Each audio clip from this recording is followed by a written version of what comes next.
You mean to keep going? Mike, 1, 2, 3, 1. You got it? Okay.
Welcome, everyone, and good evening. Welcome to Clay High School this Wednesday, September 7th, 2022 for the regular meeting of the South Bend Community School Corporation Board of School Trustees. We had a closed session at 4 p.m. We're calling the meeting to order now, and I will ask Ms. Hernandez, who I can't see around the corner, to do the roll, please, but I know you're there. Good afternoon. Ms. Stephanie Ball, Present. Dr. Stuart Green. Here. Ms. Alisa Jones. Here. Ms. Jeanette McCullough. Dr. Ruth Warren. Here. Ms. Leslie Wesley. Present. Mr. John Anello. Here. Thank you. Now we are on to adoption of agenda. It is recommended that the Board of School Trustees adopt the agenda. Do we have a motion to adopt? So moved. Moved by Ms. Wesley, seconded by Dr. Green. Any discussion on the agenda? Seeing none, roll please. Ms. Ball, Aye. Dr. Green, Aye. Ms. Jones, Aye. Dr. Warren, Aye. Ms. Wesley, Aye. Mr. Anello. Aye. Okay, we've adopted our agenda and now we are on to recognitions and superintendent announcements. We'll turn it over to you, Dr. Cummings. Thank you, President Ella. I first want to start with a moment of silence, and I want to honor Dorothy Powers. Dorothy Powers taught right here at Clay High School. She passed at 94 years of age. She was the music and choir director at Clay. She taught here for 30 years. She established the quite well-known swing choir, the choir which traveled all over the state and even performed in Washington, D.C. for the 1976 biennial celebration. So we're grateful for her service, but we wanted to honor her tonight. And if you please join me in a moment of silence.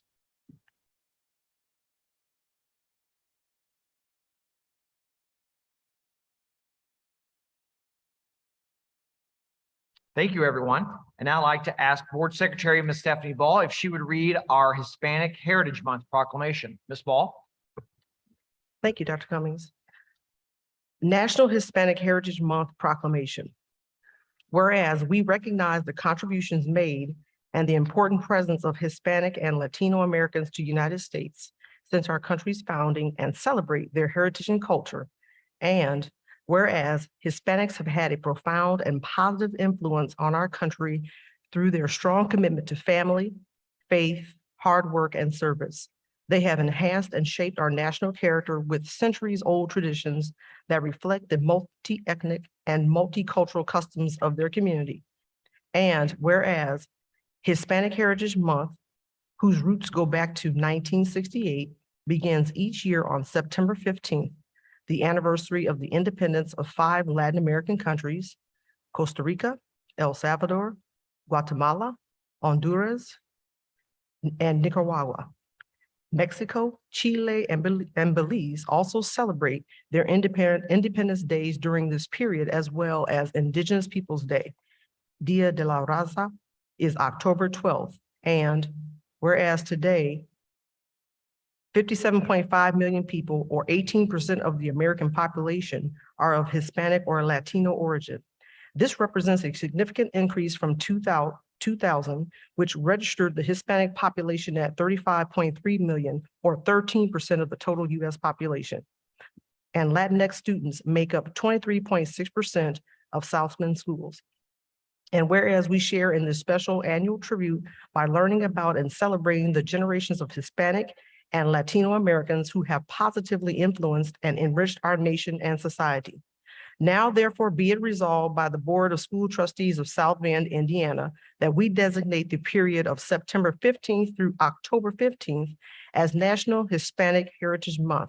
Attested to this day, September 7th, 2022, Dr. C. Todd Cummings, Superintendent, John Anello, School Board President.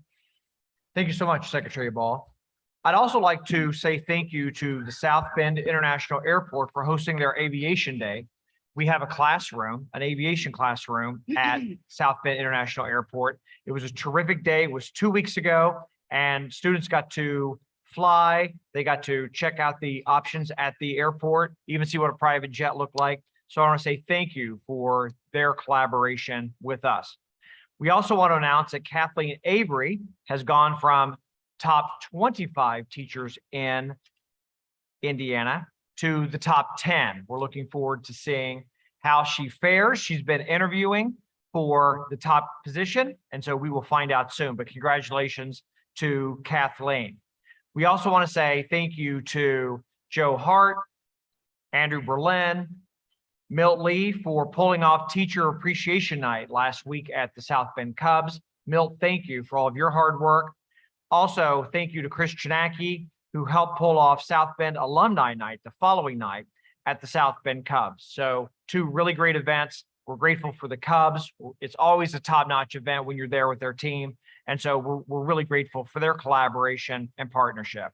And then a reminder that our next school board meeting will be Monday, September 19th. That'll be the second one of the month, and it will be back in the administration building. The first one of the month is in a school, and the second one of the month is in the administration building. And that is the end of superintendent recognitions and announcements, Mr. Nella. Okay, thank you, Dr. Cummings. That moves us to our academic focus this evening, which will be an athletics update by Mr. Lee. And we will turn it over to you, Mr. Lee.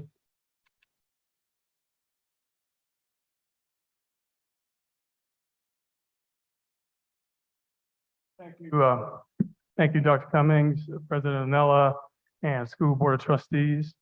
Where you put athletics on the docket and you draw the crowd, and so we one of our I also want to say that my name is Milt Lee, and I'm the Director of Community Programs and K-12 Athletics for South Bend Community School Corporation, and a proud 1983 graduate of South Bend Washington High School. And on behalf of hundreds of coaches, thousands of student athletes, and athletic directors, athletic coordinators, student athletes' families, I want to really thank you for the opportunity to share a little bit of what athletics has been doing over the last year and a half, and what athletics is going to be doing in the future as well. I was going to shamelessly showcase some really vivid, emotional, and gratuitous slides tonight. I was going to profile photos of families and kids just having a ball, participating, competing, working hard, having fun, growing as people. I thought it would show images of really incredible ascension for student athletes. Thought I'd show tough losses, kids experiencing that, mentorship, and toughness. I really debated on whether to show a plethora of photos that included South Bend School products reaching the ultimate goal as well. And I thought I'd show images of some of our most challenged athletes fighting through fear and overcoming. I was going to show you how young people leading other young people. I was also going to show just a couple of slides of some student athletes doing some things that they've never done before. I was going to show you slides of kids doing exceptional things like giving back, creating teams, and teamwork to get to the ultimate prize, which is an ultimate championship, and the spirit and experience of being part of a winning culture. But I decided I wasn't going to do that, but then I did it anyway. So how do we do that? In all seriousness, I demonstrated some photos there and showed you what some of our student athletes get to experience on a pretty regular basis. We've won championships over the last year, a state championship with Washington High School. We put together what we called our first ever all-league team, all-league game with some of our girls basketball players in middle schools. We created what we call the Diversity Cup, where Riley High School competed against a smaller district out of Corona, Michigan. We got our kids together and they got a chance to play tennis and golf, many for the first time last summer. Many of our kids at Dickinson and Navarre had an opportunity to participate in what we call the First Leadership Cup football, where those two teams got together and played against another school. And those athletes were there and decided to participate even though they didn't have the numbers. We put two teams together and they formed one team and competed greatly against a bigger and better opponent. And they actually won that game, by the way, with just 2 days of practice. So how do we amplify that? How do we ensure that as many kids as possible can be part of a winning team, experience the winning culture and some of the things that we just talked about? And how do we make that sustainable? So what I'd like to communicate and demonstrate tonight is that creating a pervasive and equitable winning culture is not a mistake. It's not all the visceral and emotional things that you see on a regular basis. And that when you come into a game or you go to a practice this year, that you recognize that everything that's done there is based on strategy. And winning, creating a winning culture is a science. I'm not just talking about winning on the scoreboard. I'm talking about creating a winning culture with kids and families. So I'd like to kind of demonstrate that tonight. You know, a year and a half ago, I committed to helping to bring us there and help us get there with the help of our coaches and athletes, our teachers, parents, stakeholders, and other partners. And one of the first things we decided that we need to do was determine, obviously, where to start. And in determining where to start, one of the first things that we had to do was, you know, understand the landscape. What does it look like? What's today's environment look like? What are the obstacles? Who's the competition? And are they real competition? And if they're really good competition, what do they do? How do they create winning culture? The next thing we had to do was ask the right questions of the right people. But how do we know what those right questions are? So then we had to keep digging a little bit further. We wanted to know why and for whom we existed, why and for whom we wanted to create winning cultures and elevate kids' experiences through sport and sport-related activities. And then we wanted to shed some of the wrong partners. I can certainly tell you that when I first started about a year and a half ago, and you know how this goes when you first get a new position, everybody congratulates you, then the first thing they do is call you to see how you can help them. And what I discovered was a lot of the people who called to see how they could help were people who were existing partners around sport and athletics in our schools. One of the things that we discovered was that they weren't quite as sincere as we thought they'd be. They weren't quite as hardworking. And they certainly didn't deliver the type of experiences we thought we wanted for our kids and that we knew we had to deliver, which was transformative experiences around sport, recreation, and athletics. And then we knew we had to practice. We had to practice what we preached. We had to pilot some stuff. And those are some of the things that we did and some of the things that were demonstrated on those slides that I had earlier. We had to practice a little bit. And not just our kids, I'm talking about our coaches, our athletic staff, and everybody around athletics. We had to practice. Then we discovered that we really didn't need to get feedback from the people who mattered the most.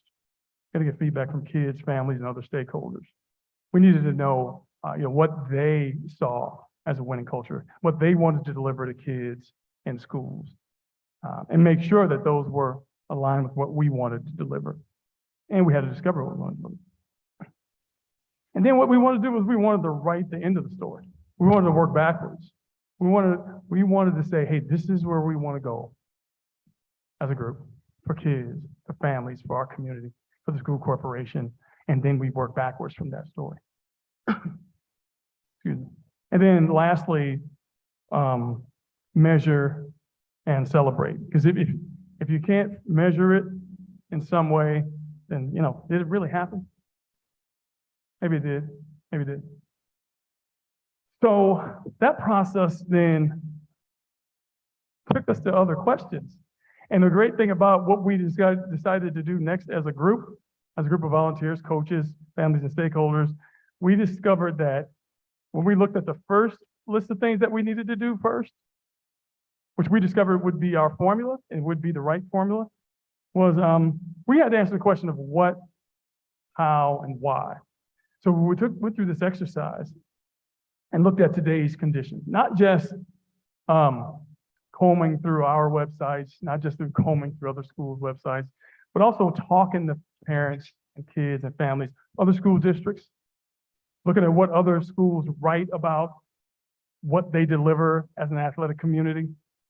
And in today's conditions, and what you're going to see on this page, the what, how, and why, is today's condition at the time, and what it would look like if there was community investment, if we reached out to our friends and families, and stakeholders, and kids, everybody who benefits and who participate in sport and athletic and recreational activity. And this is what we came up with. So on the left, you'll see today's condition, and then you'll see a community invested reality, which is where we felt like we needed to go. And I'm not going to read all this, but I will point out that a lot of this was on our athletic website. And the what for today's conditions, the goal of hashtag Team South Bend District Athletics is to provide the best opportunity for the development of student athletes to excel in academics, teamwork, sportsmanship, discipline, and moral character. Sounds absolutely fantastic. But then we asked the kids. Our question to the kids was, do you feel like you need lessons on a daily basis on how to be a good teammate? No, not really. So we asked them, how often do you need to hear that you need to be a good student to be a good student athlete? We hear it a lot. How often do you think you need to hear it? I think we hear it enough. We're going to be committed to doing that. We're committed to doing study tables. We're committed to doing everything it is to be a student athlete because we want to participate. So we want to be good at athletics. We asked if they needed moral lessons and discipline, if they needed to hear that on a regular basis, and if that needed to be in writing, and they said, well, maybe not. So what we came up with is what we do is we provide carefully crafted high-level experiences and opportunities for whole student growth through traditional and non-traditional athletics, clubs, and sport-related activities and other partnerships. And whole student growth embodies all of those other things that the student athletes still respect and still want to be, but felt like we didn't need to, it didn't necessarily need to be a part of our daily ecosystem in word. The next, sorry about that, the next slide, then we talked about how. How are we going to deliver it? How is it viewed that we deliver it today, or at least a year and a half ago? And the condition before, or today's condition, was by organized visual athletic events at school gyms and athletic fields for a select group of middle school and high school age students. So this is during a conversation with students, parents, coaches. And then we dug in a little bit and decided that we wanted to talk about this as a group. What would it look like if we created if we wanted to create unbelievable transformational experiences around athletics for kids? And this is what we came up with. And I'm not going to read all this, but I've highlighted some specific words in here that kind of came out of that exercise. And it's quality, equitable access, positive coaching, community partners, skilled mentors. And not only that, we want to deliver that better than any other school district in the state of Indiana. Then the ultimate question is why? Why do we do what we do? And when you talk to the students, even some of the coaches, and when they answer the question of why, it's because we have to. That's what we're supposed to do. A lot of people think it's mandated by the state, by the federal government, that you deliver athletic experiences for kids every day. So when we dug into that and had to ask some hard questions, some real honest questions, we came up with our why. And what you can see here is, and you'll see this actually in the next slide, this turned out to be our daily reflection. This is our calling card, our cry to action we talk to all our athletic directors, all our athletic coordinators, they need to deliver this statement on a daily basis to their coaches, who then need to deliver it to student athletes. Now, we're not there yet. So obviously, we're working on that, and that's this whole idea behind creating a winning culture for everybody in the band. We believe that every student is a champion inside, and that equitable, positive, strategically guided experiences built around personally challenging athletic or sport activities will bring out a student's gifts, help build personal assets that are great for the student, family, and the student's community. And it was really important to have the students' community in there because we wanted every single student athlete not just to feel like they're part of an athletic community, but they're part of the whole community. And that by creating these experiences and giving them the room to achieve and to fail, succeed, to love, that we would be in a position to deliver on this promise. And the next, what was our commitment? And again, something that we reflect on every single day. We have this thing on Sundays that we do in our athletic coordinator and athletic director community, where we call it a championship hour. And every Sunday for an hour, each of us will reflect on our strategic priorities, which will be the very end of this. As you guys will notice that what we're trying to get to here is the very end for us. And those are a list of strategic priorities that we're dedicated to. But our commitment for our championship hour, and everybody does this on their own. And then we can always tell when people are dialed in the championship hour because the emails start to fly. Right, or on Sunday evening. We are committed to developing athletic experiences that put students and families' interests at the center by activating mission partnerships who match our beliefs. We're inspired to ensure student athletes have access to transformational asset building experiences for 100% students. That's what we do. And then you can see the very next slide then talks about that championship goal. And that championship goal is kind of what we reflect on each Sunday through our championship hour and our reflections. The ultimate overarching goal, and as you know, one of the things that we did as a group, as an athletic community, was try to decide on what our massively transformational purpose was going to be. What's going to give us absolute purpose? And then what we decided was that if that purpose was not laughable, immensely difficult, if people didn't fear us and didn't believe it, then it wasn't big enough. So as a group, we decided that, you know what we want to do?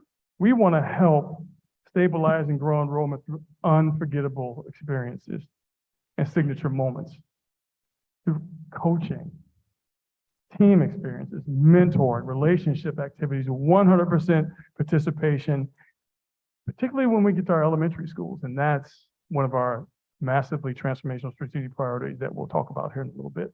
But then even out of that conversation came our biggest strategic priority, which we call 5 by 10, was that when we get to the point where we're developing athletic experiences, recreation experience for our elementary school students, because that's a major goal of ours, was that we would have free or low cost access, at least 5 of those opportunities for school-based sport and recreational activities for every single kid by the time they're 10 years old. So that's where 5 by 10 comes from. That is a massively transformational goal. So when you combine our championship goal with our elementary school goal, because that's where we discovered that we needed to really pack the pipeline with kids in elementary school who have really good experiences, who want to participate more in athletics.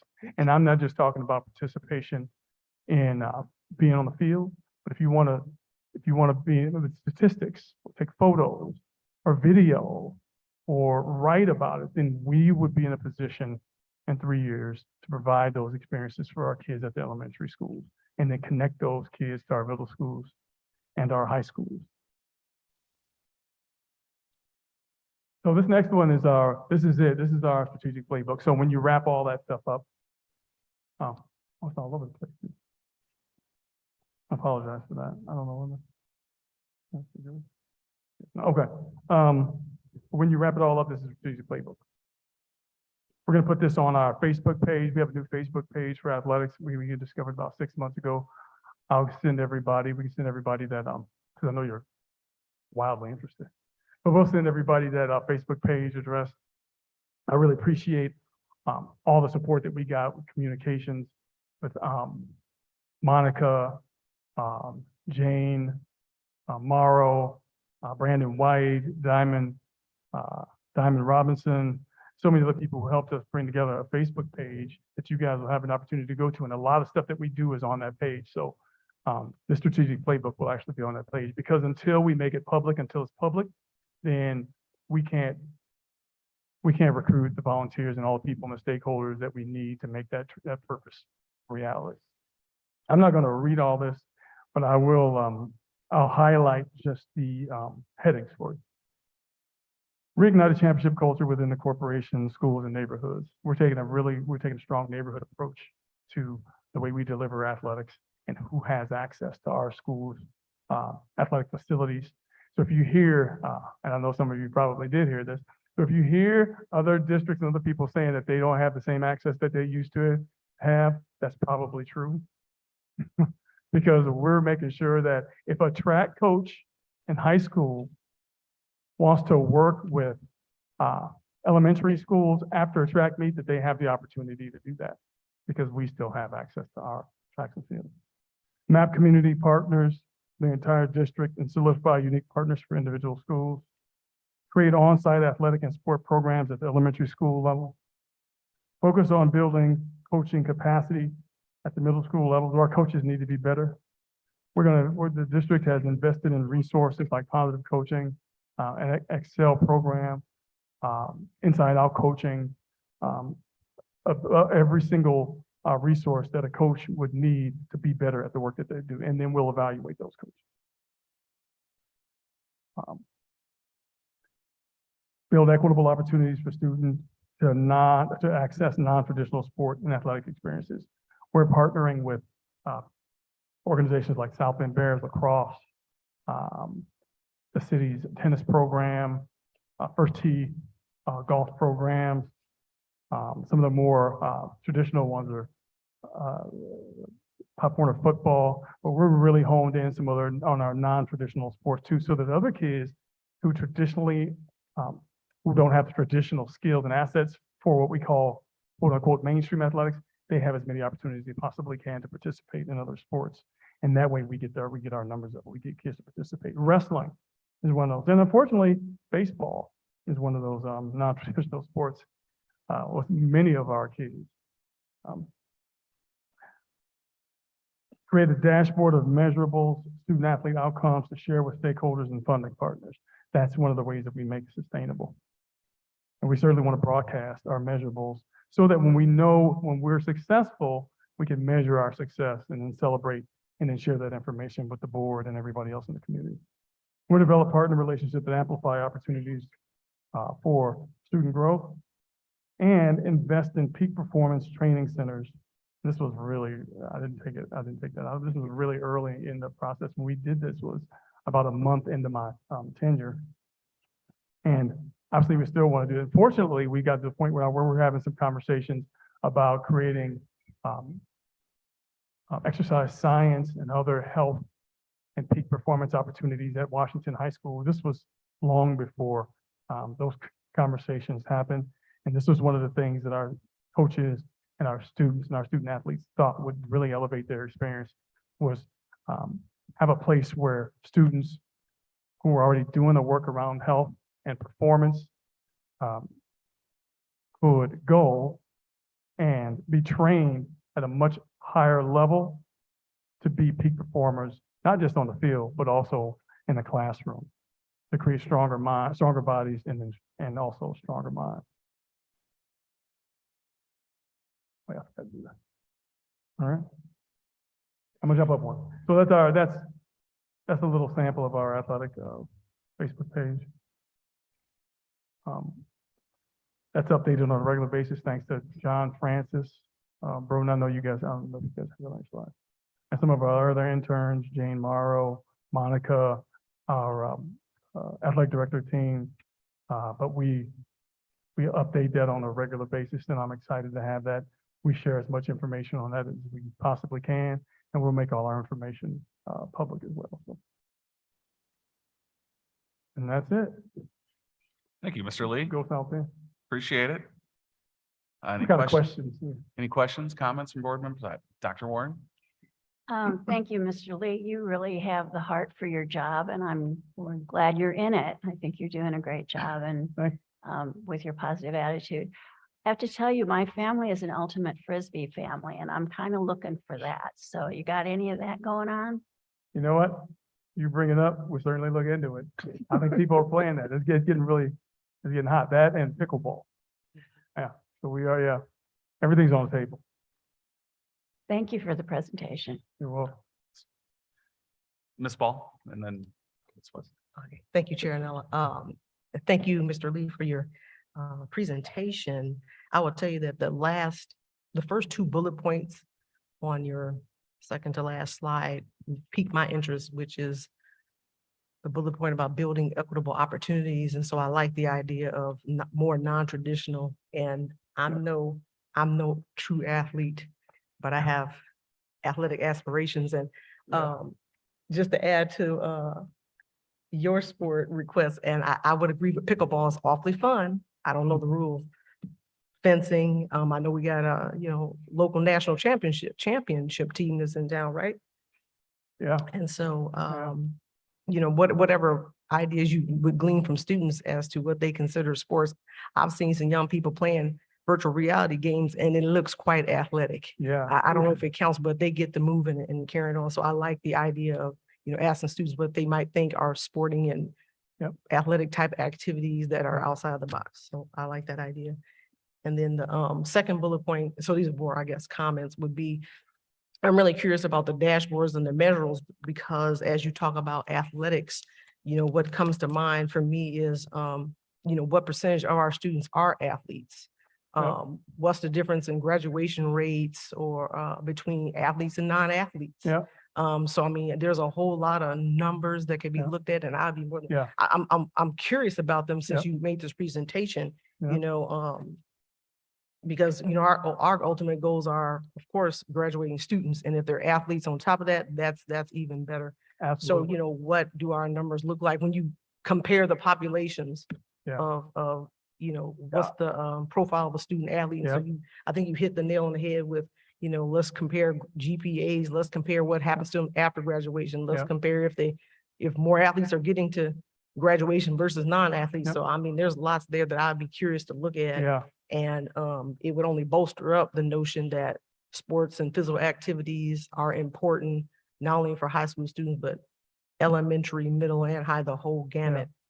So I'm really looking forward to more details that you provide on that. I On appreciate those that. first two bullet points. Yeah. Thank you. I appreciate that. And we spent a lot of time this past summer creating a dashboard of measurables. What do we want to, what's important to student athletes, what's important to the school, what's important to employers. Because in our dashboard of measurables, there's also a volunteerism component as well. And I will share that with you if you guys would like to see that. We're just getting to the point now, we're really beginning to dig in on those measurables. And they exist, and I can find them if I work hard enough. But on a bi-weekly basis, our athletic team is committed to getting those numbers on a dashboard that incomparable Diamond Robinson, I don't see her today, helped me create. We had students create the categories this summer. And they didn't do that just by, dreaming about what it might be or guessing. They called other districts. They talked to coaches. They talked to teachers. And then we came up with a dashboard of measurables that I think you guys will be pleased with. And then my final, comment on what you presented is that I would like to see at some point, if you could address with us, what this strategic plan for athletics, what is your, talk about what is your current, let's all call it budget allocation, and what would some of these items mean to a future budget need?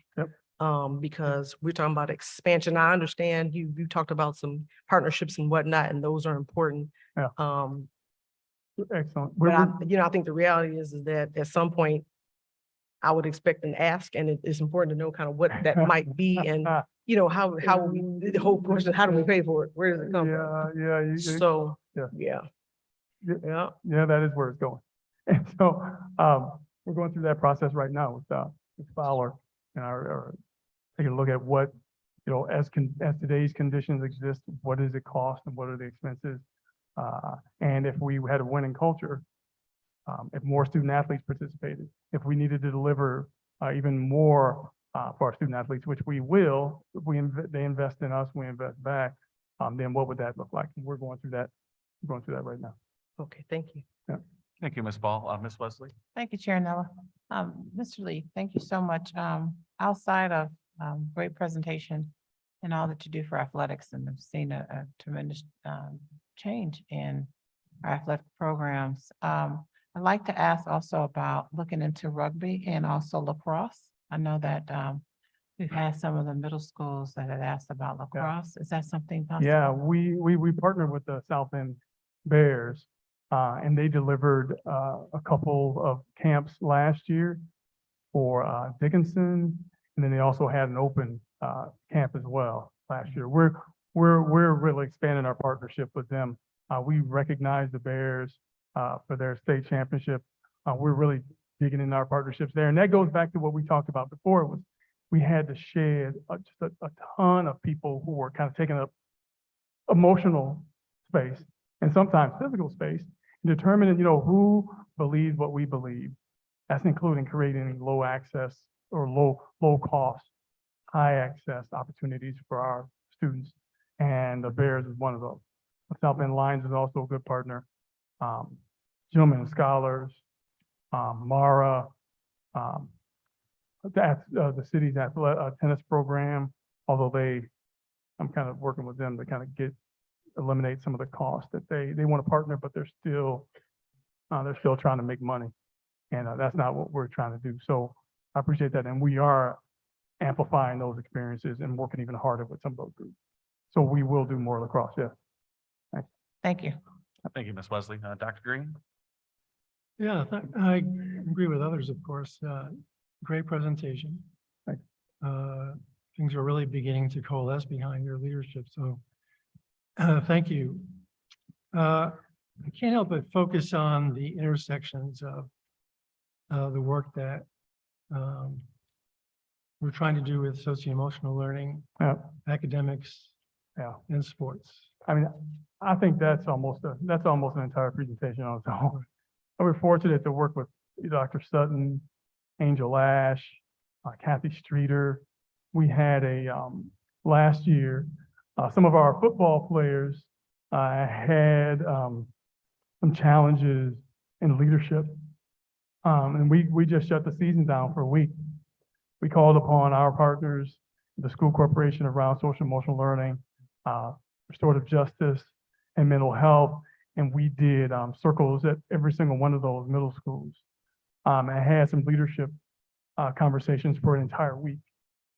We had some really impressive outcomes for that, including principals calling and saying they really appreciated that. And some of those kids really kind of changed their activities and their attitudes. But one of the unintended outcomes, which turned out to be a good thing too, was a couple of our schools had a bunch of players that quit. They quit, and they were disappointed that the season was paused, and they didn't want to come back. They didn't come to the sessions.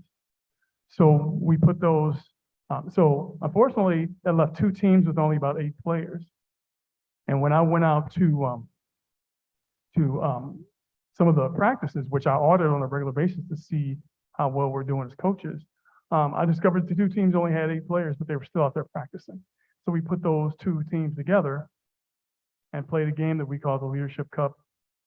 And then this year, every single one of those athletes who were 7th graders came back to participate in the sport. But not only that, we had an opportunity to work with Riley High School and a small district out of Corona, Michigan with 2,000 students who came here last spring and we competed in spring sports. And we had 250 student athletes at the Performance Center going through restorative justice training. So we're 100% committed to that. And it's done, not only did some of the adults from Corona ask for training in restorative justice, some of the kids did as well. So I know that we've got some of our kids who are still communicating from Riley with some of the kids from Corona, Michigan about restorative justice. And there's a couple prom days came out of that too, but that's a positive unintended outcome of that. So thank you. Yeah, that's very powerful.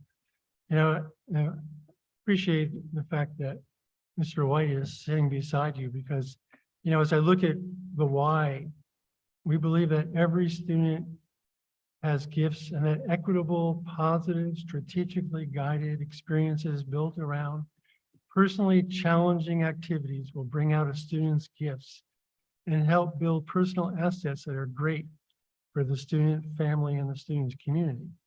Now, if you can draw out a set of metrics for that, that'd be great. Yeah, that's what, yeah. But I think that is a really fabulous way to formulate what the goals of education can be. And the question or the challenge really for athletics or any of the things that we're doing in the schools is how do we provide equitable, strategically guided experiences that will bring out a student's gifts and help build personal assets that will affect the family, students, and the students' community.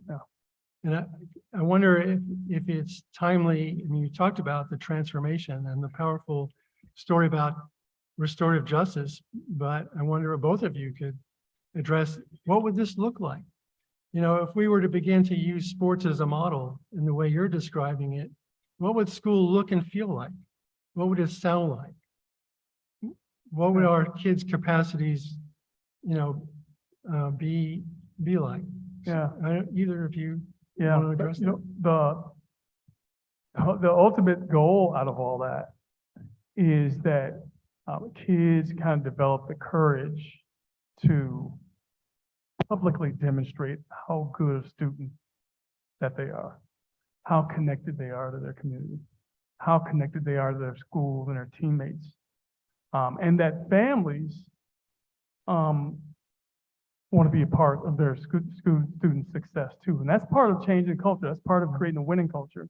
So when we talk about winning, we're not just talking about coming out better on the scoreboard. We're talking about creating positive self-image within the kids that can permeate throughout an entire building. I'm not saying that we're going to change everybody, and we're certainly not going to change everybody overnight, but it's infectious.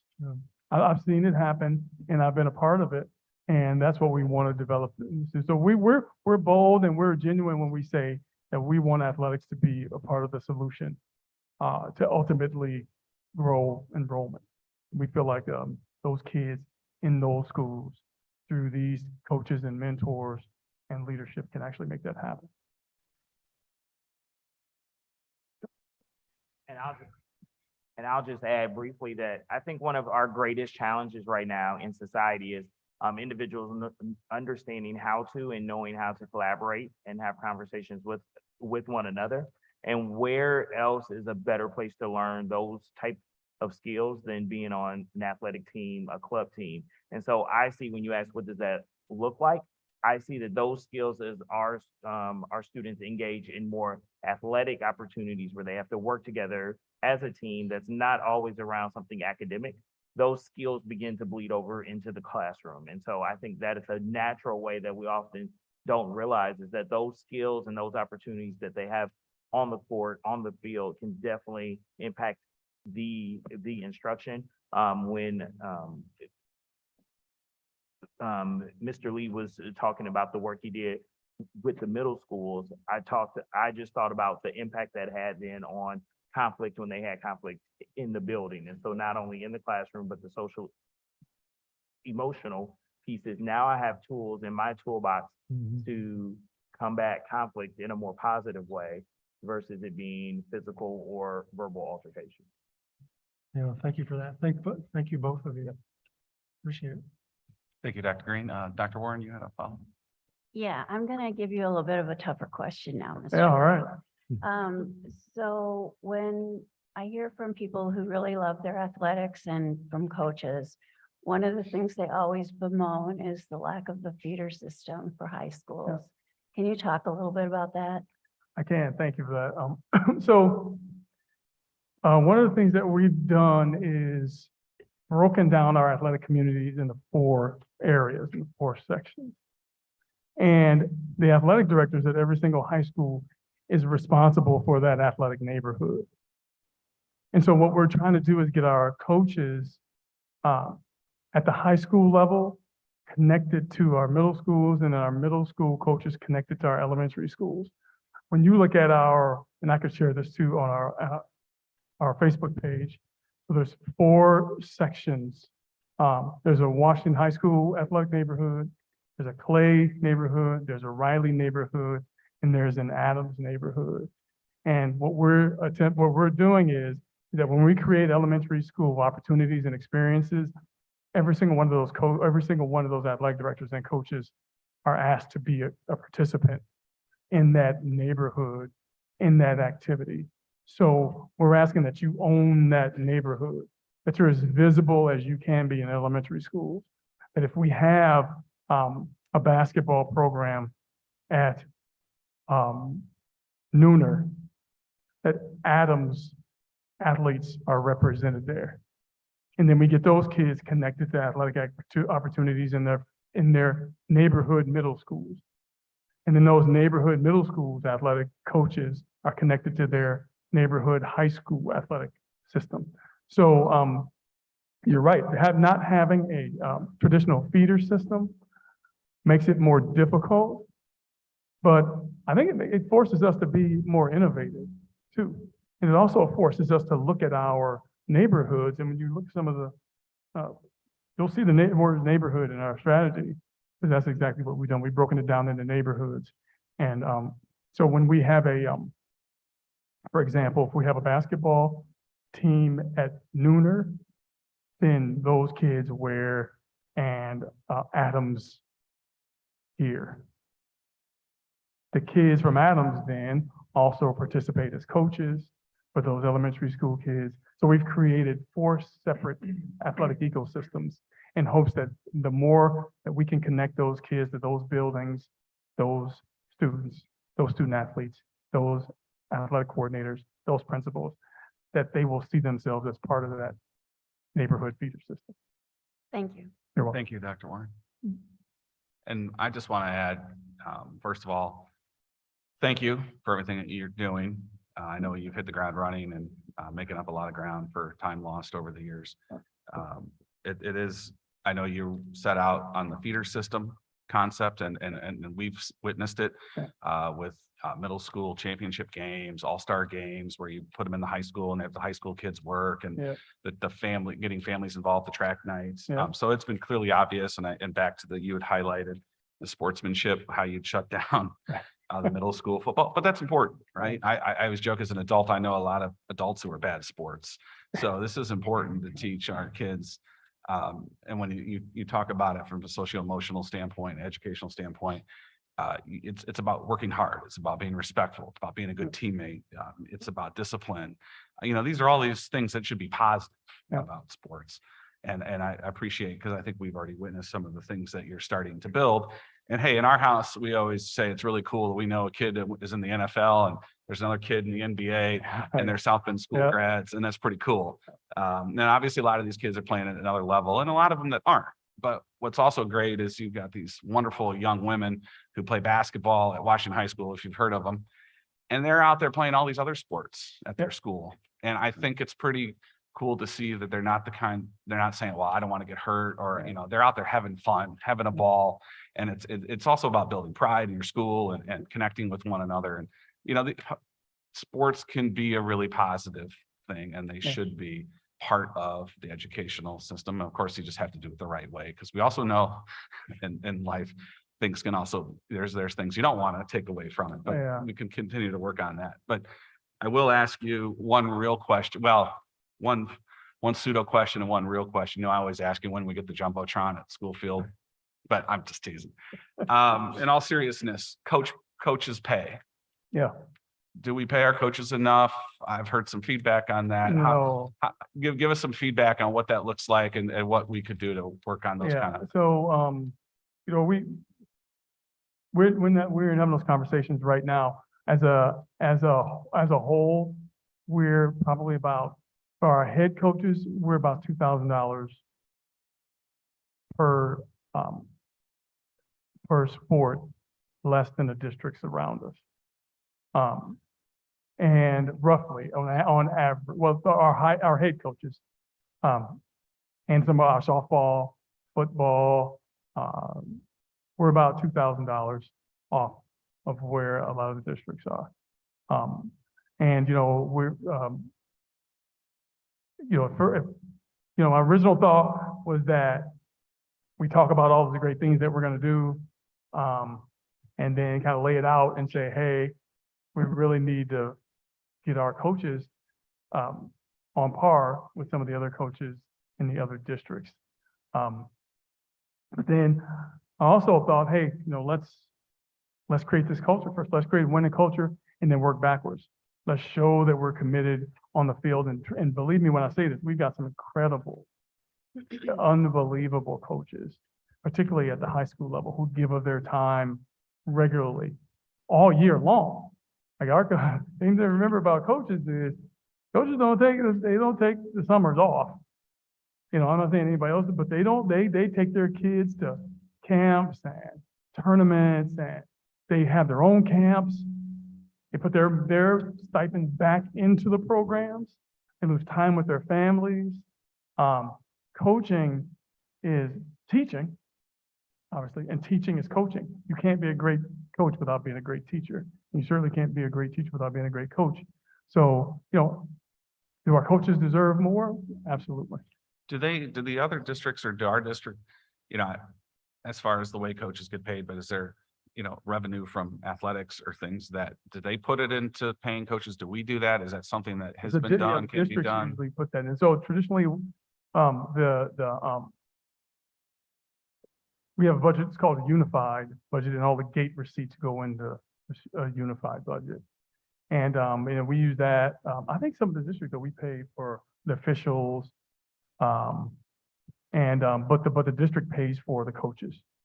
Yeah, it doesn't come from the revenue of the gate receipts. All the other things like, helmets, gear, and some of the really cool stuff that student athletes want, those come from, a combination of, unified budget and their own personal fundraising for the, individual sports. Yeah. And also just our coaches, their stipends are part of our teacher contract. So those are negotiated when we negotiate teacher salaries. Oh, yeah, I've seen the list, yeah. So that's another kind of piece that dictates when we raise those salaries, when we review those.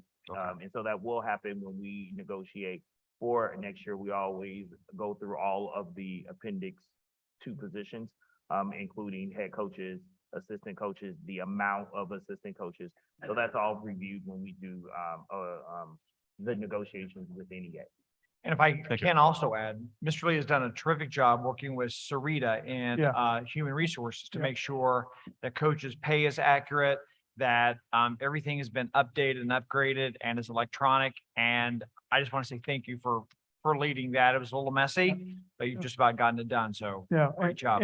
And let me say too, I want to emphasize that I'm blown away by the support of the staff, my coworkers, and everybody. And when I say that, I'm not just blowing smoke here. I'm genuinely blown away. The support is unbelievable. When I took the job, everybody expected the opposite. And I didn't necessarily know what I expected, but the commitment to growing athletics and the energy behind it is fantastic. Are we perfect? No. I mean, we still have to get our field right. There's all kinds of things that we need to do. We got to invest more in our coaches and our resources. But I'm absolutely blown away by the support and the willing to work hard and make positive change for athletic experiences for kids. It's absolutely fantastic. Thank you. Appreciate it. Okay, thank you very much. Appreciate your time. Appreciate your presentation. You're welcome. Thank you. Okay, that moves us to hearing of visitors on action agenda items. Secretary Ball, do we have folks signed up? We do. yes. Okay, I'll read the.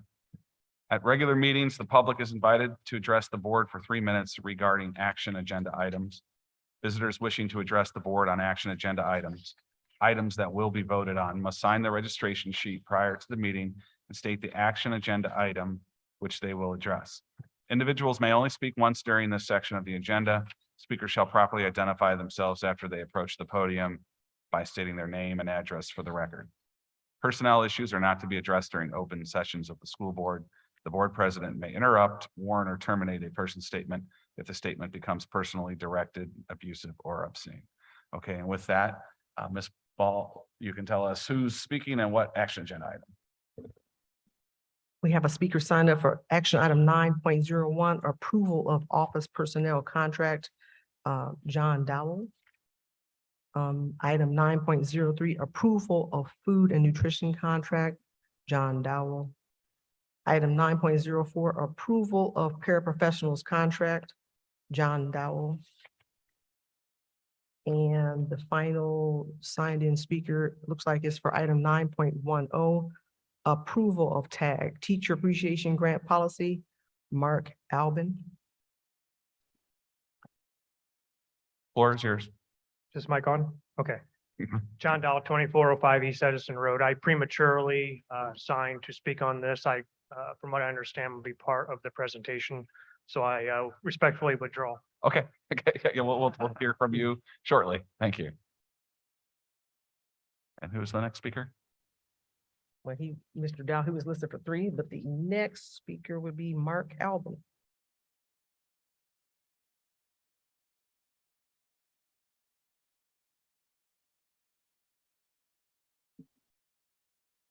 Good evening. My name is Mark Albin, 817 Forest Avenue. I actually am requesting to speak on an issue that's not on the agenda item. When I signed up, they said to just list my name underneath. Oh, you know what? the That's schedule. okay. We'll do the public comments in a minute, so you can just come back up when. Thank you so much for your I know understanding. sometimes it's a little Appreciate it. Thank confusing. you. No, we're glad you're here. Okay, so we don't have anyone signed up for action agenda items other than that. Okay. So then we will move on to hearing of visitors on other items. At regular meetings, the public is invited to address the board for 3 minutes regarding items not posted on the agenda. Individuals may only speak once during this section of the agenda. Speakers shall properly identify themselves after they approach the podium by stating their name and address for the record. Personnel issues are not to be addressed during open sessions of the school board. The board president may interrupt, warn, or terminate a person's statement if the statement becomes personally directed, abusive, or obscene. Okay, Ms. Hernandez, you've got the clock. Whoever wishes to speak, please approach the podium.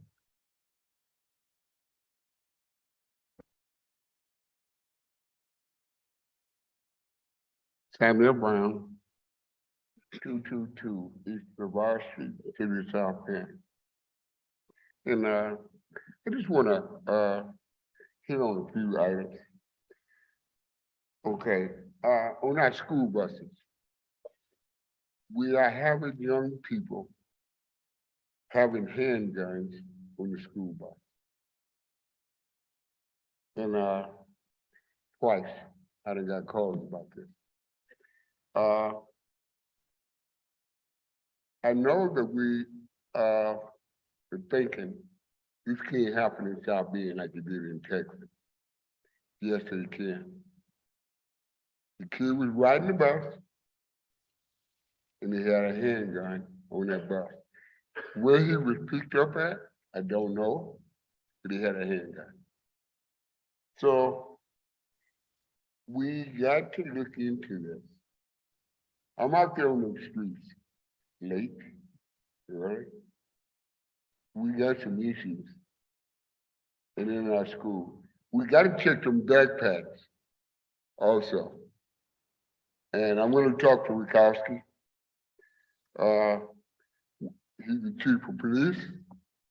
We got to do these random checks in our schools for the safety of our kids. Cause it's not a joke. I'm out there. I know what I'm talking about. And we can't just overlook it. See, you might be at home in your comfort, but I'm out there on the streets.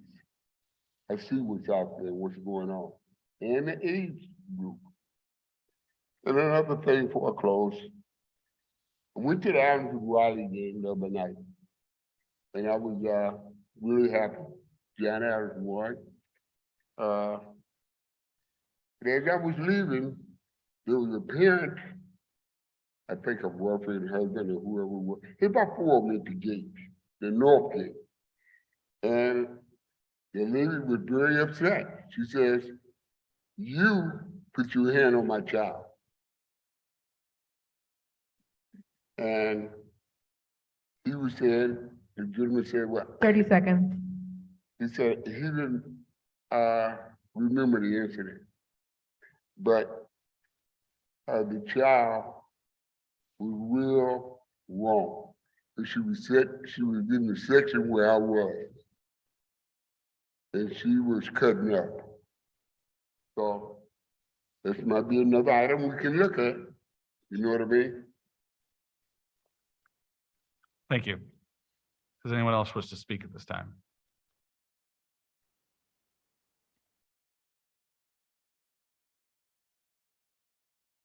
Good evening. My name is Mark Albin, 817 Forest Avenue. I'm a school teacher here at Clay High School. I teach theater arts, and I just wanted to share a conversation that I had with my class just recently.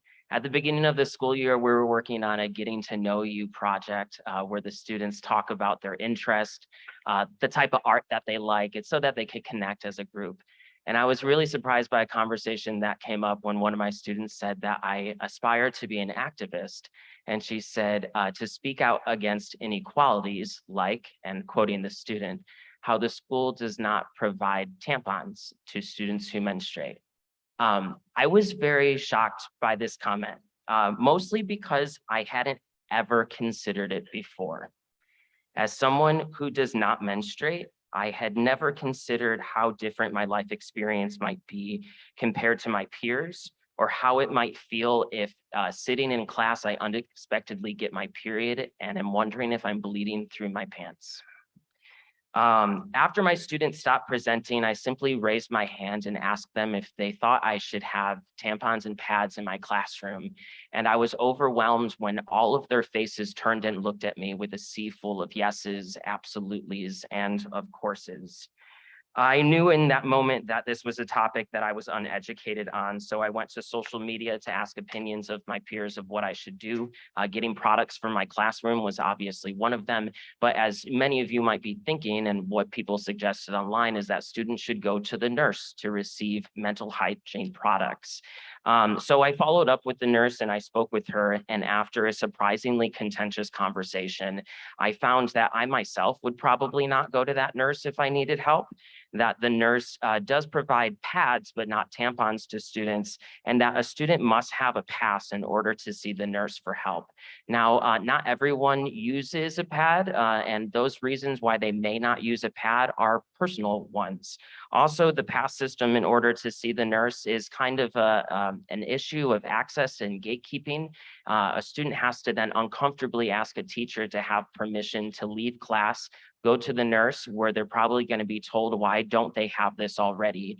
Then go to the restroom, head back to class, and possibly be asked what took them so long upon returning. 30 seconds. Furthermore, thank you, 30 seconds. Furthermore, as an educator, I'm often deterred from writing passes to students so we could keep them out of the hallways. Just in the 2 days of class that we had this week here at Clay High School, those were 2 no pass days where students aren't allowed to get help that they need. I question this if, as a corporation, we recognize that we must provide free breakfast and lunch to all students because some families can't afford to eat. How can we expect them to have these products from themselves at school? We need to do a little 3 bit minutes more are up. work. Thank you so Thank much you. for your time. I really appreciate you. you listening and your consideration. Thank you. Does anyone else wish to speak at this time?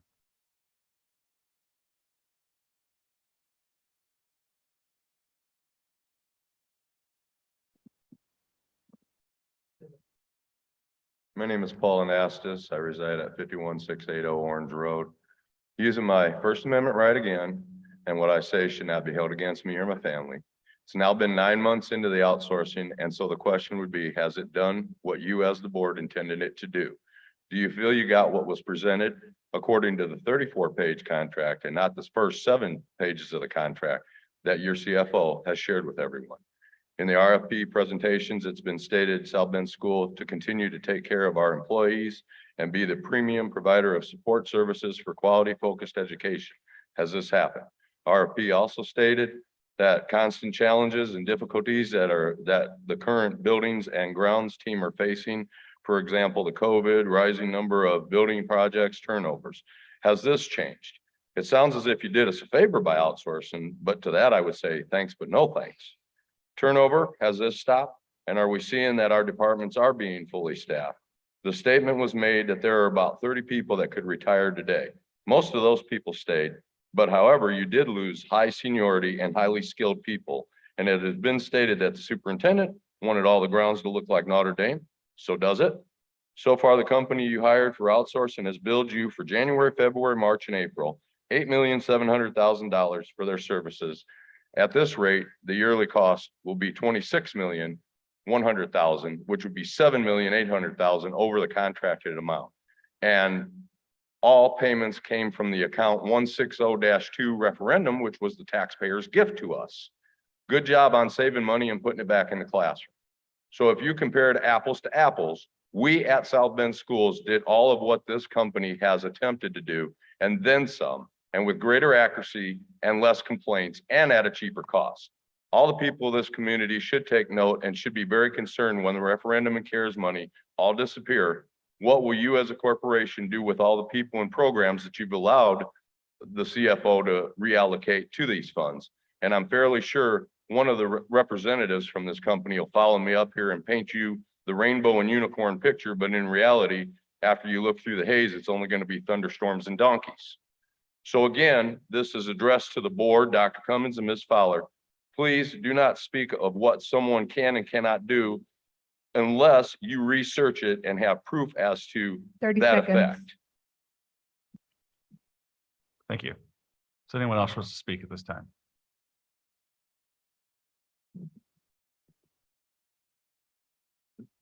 Hi, I'm Steve Miskin. I live at 6507 Erie Falls Drive, South Bend, Indiana, 46614. I'm here tonight to talk about me. There's a lot of rumors and innuendos out there about me leaving SSE and trying to come over to South Bend Schools. I just want to make it clear for the record that I'm not resigning from either one. I'm here to be to link the partnership between the two and continue my role at South Bend Schools and try to mitigate as many issues as we can and try to make this partnership work. Not really good at propping myself or talking about me. I work with a lot of great people. I've had a lot of great bosses in my career. One's here tonight, just so you guys know, former boss. The historical knowledge base that I have with the district, the ins and outs, the things that we've done as a team, I can benefit both sides by this. I just want to try to make the pathway forward as smooth as possible.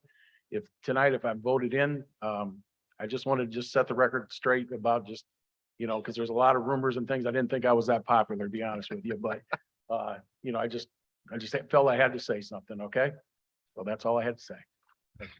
Thank you. Does anyone else wish to speak at this time?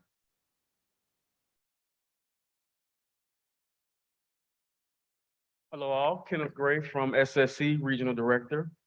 Today I want to highlight the maintenance department. We have what we call KPIs, which is our key point indicators, which our corporate office monitors how much work we completed in a given month. And last month, out of 37 accounts, we were number 3 in the company, which is a huge deal. And that KPI pretty much consists of work order completion rates, PM to CM, which are preventive maintenance work orders, and your corrective work orders rate. PM completion, agent work orders, and my staff versus maintenance connection completion rates. Those rates are shared with Karima in our weekly meetings, and our weekly reports that we send out on a weekly basis. So that was a great, great job for my maintenance team, managers included. The next thing I have, Shane Smith was nominated through our High Pro program, which is a hourly high performing potential program. He is a newly appointed electrician. He also was a recipient of our scholarship that we gave out last month. And that's a program that gives him extra support with corporate. He has some presentations to go through. He has some classes to go through to get him to the next level in his career. So that's another program with maintenance that I wanted to highlight. And just year to date, wanted to talk about our gym program, which is our equivalent to Employee of the Month. We do this every month. And right as of today, we've honored 14 employees that have received $50 bonuses for their efforts and rewards. 8 employees receive safety bonuses. We give out $25 safety bonuses every quarter. We normally issue out 6 per quarter. And then we've done 8 thank you and 8 birthdays as well. And of course, we gave out the $4,000 in scholarships last month. So I just want to continue to thank my team for all the hard work they're doing, and I look forward to next month. I appreciate it. Thank you. Does anyone else wish to speak at this time? Okay, seeing no one approach the podium, we will move on to our consent agenda this evening. It's recommended the Board of School Trustees approve the consent agenda, which includes approval of minutes under item 8.01, accepting any attached financial reports and statements under item 8.02, approving any attached consolidated registers of claims and distributions of payroll for payment under item 8.03, approving personnel decisions listed on any attached reports under item 8.04, adopting any attached resolutions under item 8.05, which are required to be adopted annually, which there are none this evening, accepting any gifts to the corporation and approving any fundraisers described in any attached reports under item 8.06, and approving or ratifying any contracts for $50,000 or less listed under item 8.07. Do we have a motion to approve? So moved. Moved by Dr. Green, seconded by Ms. Wesley. Yes, Ms. Ball? I would like to pull item 8.07. 8.07? Okay. And 8.01 and 3. 8.01? Yes, and 3. I'm sorry, well, I couldn't hear you. Great, thank you. Okay, so we're pulling out 8.01, 8.03, and 8.07. So we're voting on 8.02, 8.04, 8.05, and 8.06. Excuse me, Mr. Neal, I'm so sorry. I'm at 8.04. Did I say 3? I said 3, right? Okay, so we're pulling out 8.01, 8.04, Yeah. and 8.07.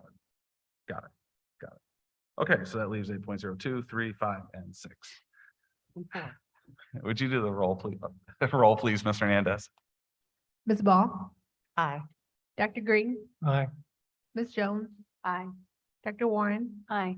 Ms. Wesley, Aye. Mr. Nella. Aye. Okay, consent agenda has been approved, and now we're going to go back to, as recommended, the Board of School Trustees approve the minutes of July 6th, 2022. Do we have a motion to approve? So So moved. moved. Moved by Dr. Green, seconded by Ms. Wesley. Any discussion on the minutes? Seeing none, roll please. Ms. Ball, Aye. Dr. Green. Aye. Ms. Jones, Nay. Dr. Warren, Aye. Ms. Wesley, Aye. Mr. Nella. Aye. Okay, the minutes have been approved. So now we're on to 8.04. It is recommended that the Board of School Trustees approve the attached personnel report. Do we have a motion to approve? So moved. Moved by Dr. Green, seconded by Ms. Wesley. Any discussion on the personnel report? I have one question on the position for Director of Buildings and Grounds. What exactly is the scope of that? Did we get a job description or what that's going to entail? Looking at Ms. Fowler. Ms. Fowler, you want to tackle that one?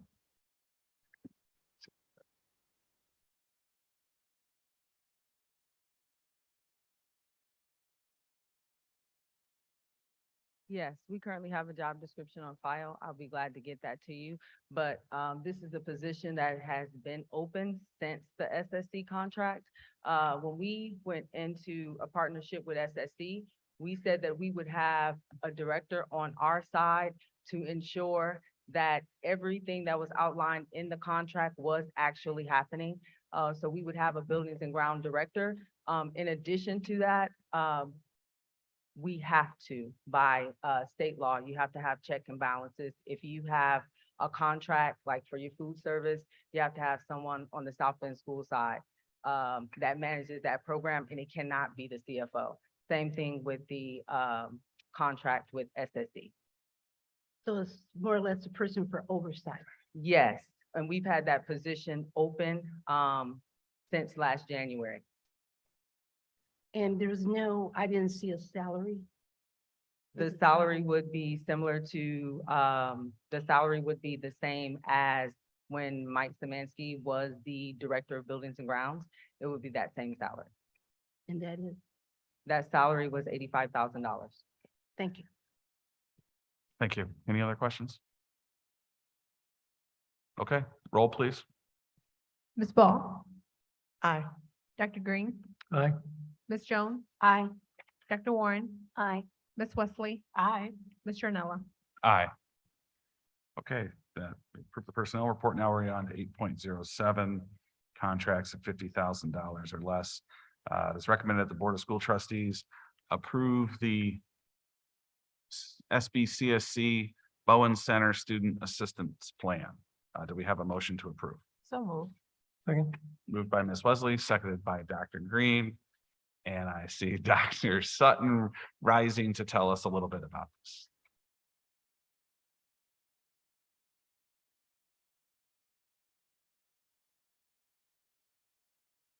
Good evening. So this is a continuation of the Bowen Assistance the Student Assistance Plan, the SAP. And it is a benefit provided by our corporation to every student. They receive 3 free prepaid sessions of counseling at Bowen Center, outpatient location. Services may also be provided virtually and also telephonically. We looked at the utilization services from 2020 when there were 10, and this past third year of 2022, 150 sessions. So we're really happy to continue this annual and renewable opportunity for our students or services. And it's a cost of $33,129 and is paid through our school climate transformation grant. Thank you. Any questions, comments? Yes, Ms. Ball.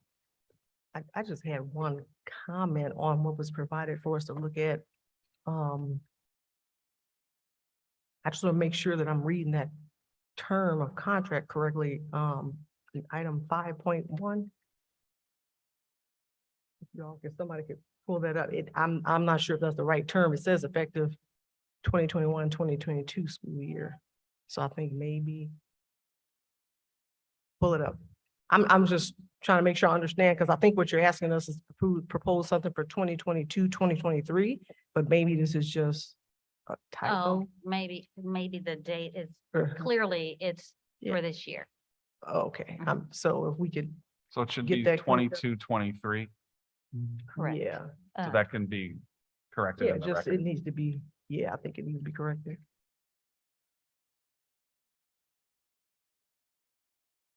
Anything else?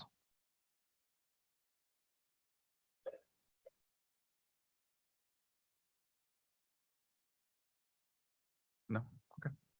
Okay, any other questions, comments? Okay, roll please, Mr. Hernandez. Ms. Ball, Aye. Dr. Green, Aye. Ms. Jones, Aye. Dr. Warren, Aye. Ms. Wesley, Aye. Ms. Ernella. Aye. Okay, 8.07 has been approved. That concludes our consent agenda. That moves us on to our action agenda items this evening. 9.01, it is recommended that the Board of School Trustees approve the secretary's contract. Do we have a motion to approve? So moved. Moved by Ms. Wesley, seconded by Dr. Green. And we will allow the team a moment to assemble. To give us, well, you've also got a few contracts, so you can start with office personnel. Ms. Fowler, will you be introducing everyone, especially Mr. Dow? I know he's the Teamster steward. We're really grateful for his collaboration, hard work, but if you just make sure we all know who everyone is, please.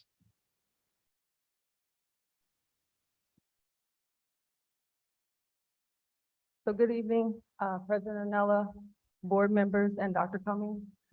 Today we have a team of individuals here who has helped with the negotiations.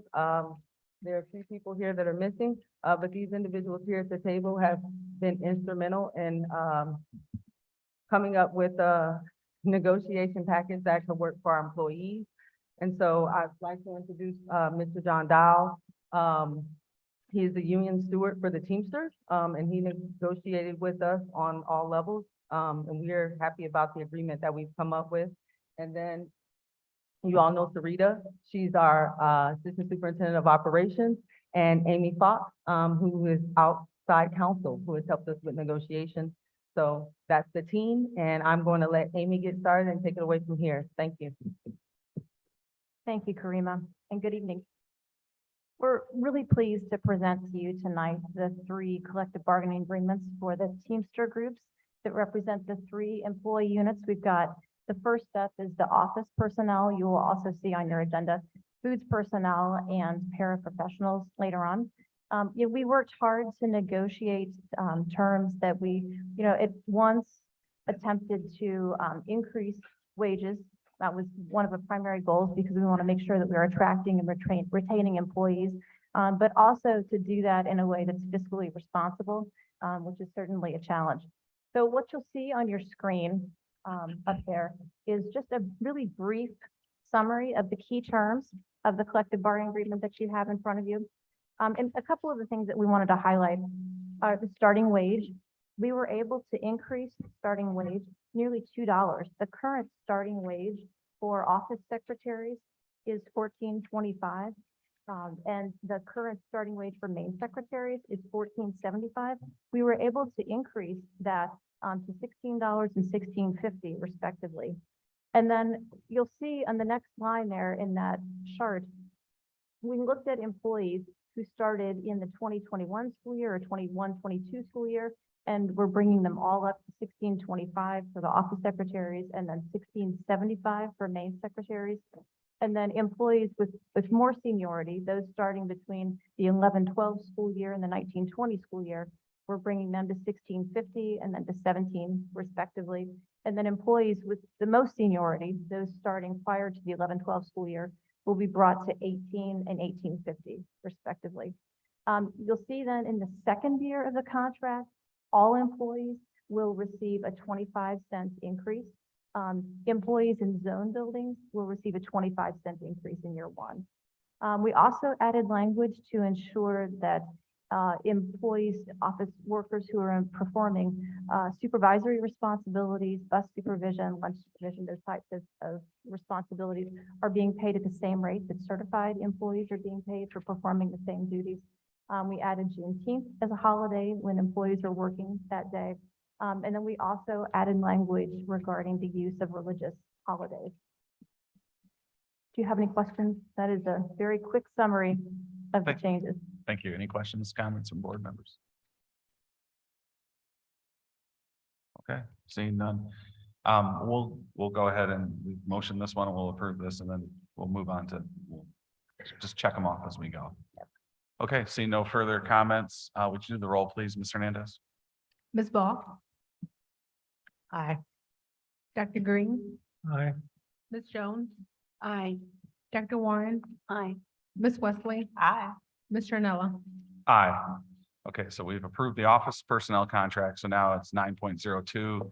It's recommended the Board of School Trustees approve the contract drivers contract. Do we have a motion to approve? So moved. Moved by Ms. Wesley, seconded by Dr. Green. And who is going to tell us, Ms. Stevens, you're looking at me, so you go ahead and tell us about the contract drivers contract. Okay, so we were able to, we had 15 contracted drivers that we had to renegotiate contracts. There were 7 drivers that their contracts were negotiated last year. So we did reach an agreement, a 2-year agreement, because the goal is to bring all contracted drivers under the same term, which would end in 2024. And we would sit down at that time again and negotiate. I'm not exactly sure the questions that you have answered, but we did arrive at a reasonable rate. The contract driver leaders helped us to understand the best angle to view this from, which was rate per mile, and that's what we did to reach a reasonable rate. Thank you. Any questions, comments from board members? Okay. Roll, please, Mr. Hernandez. Ms. Ball, Aye.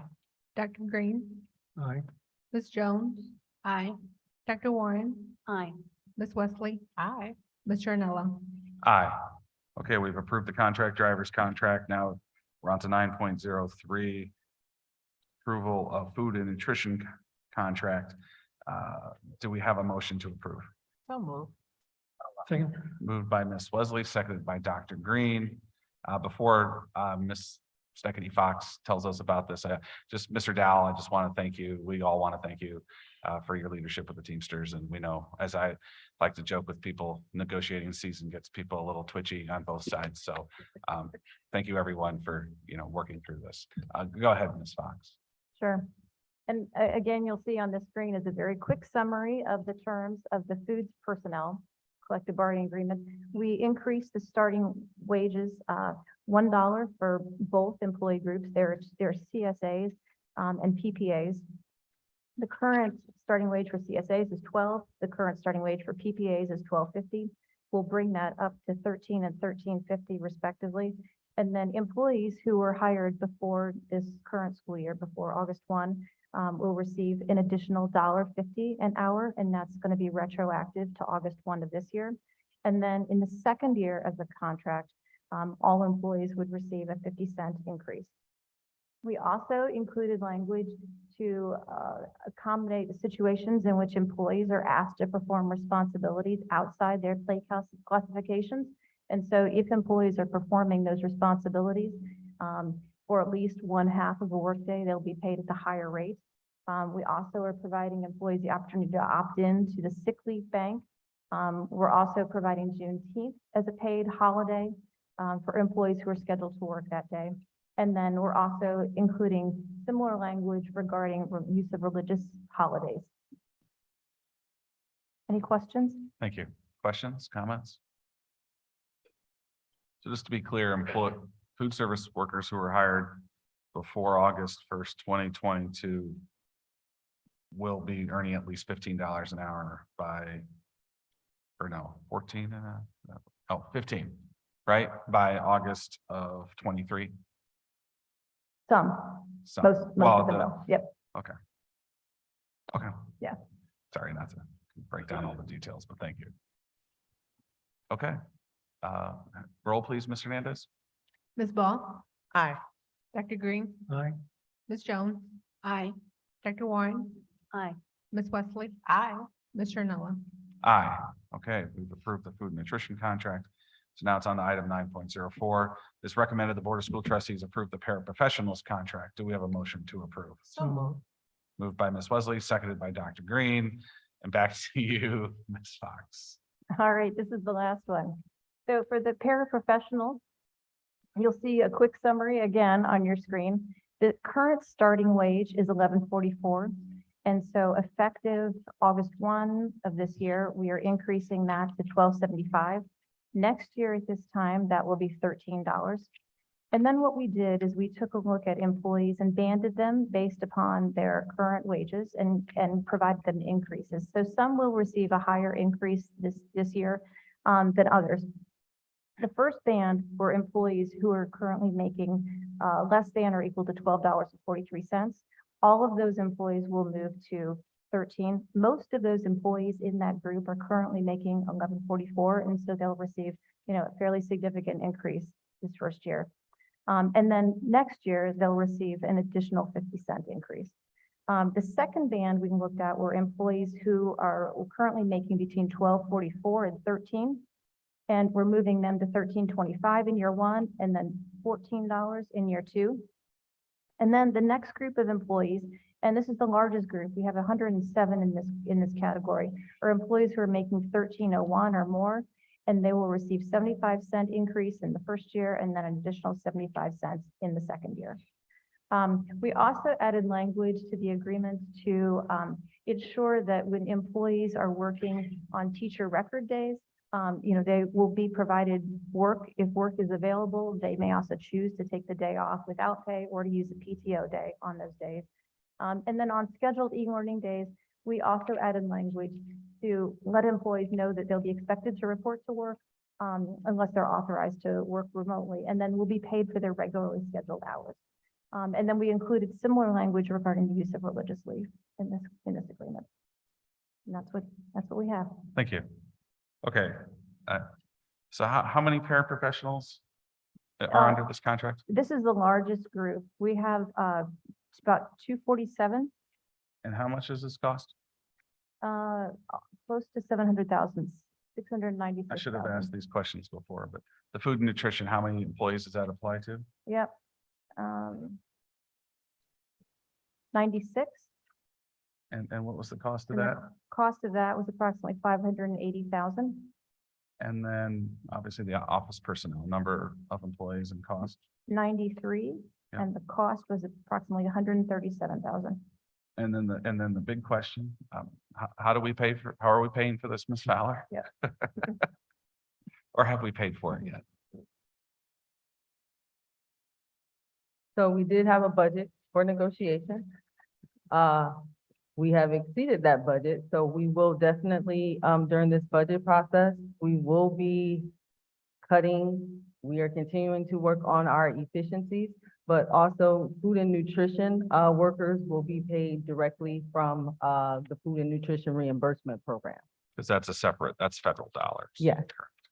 No, thank you. I just had to ask the numbers, the totals, where it's coming from, because we know we want to pay our employees as much as we possibly can, but we also know that we have to come up with the dollars somewhere because they're very important to us. And as we all know, the cost of living has increased quite significantly in the last couple of years.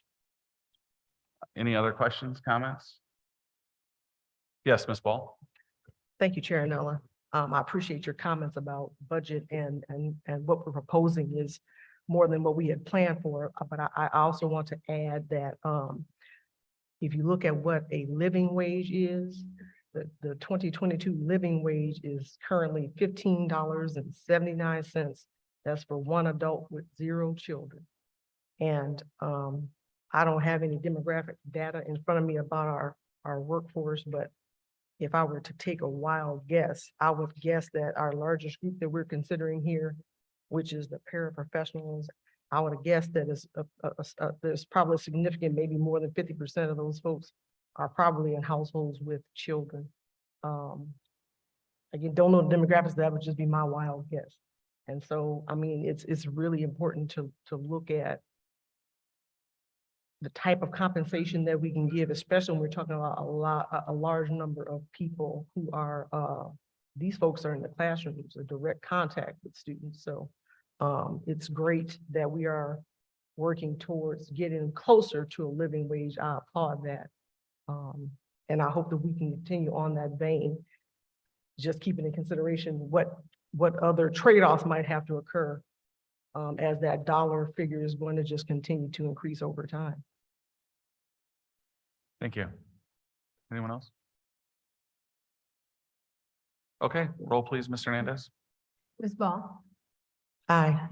Dr. Green, Aye. Ms. Jones. Aye. Dr. Warren. Aye. Ms. Wesley.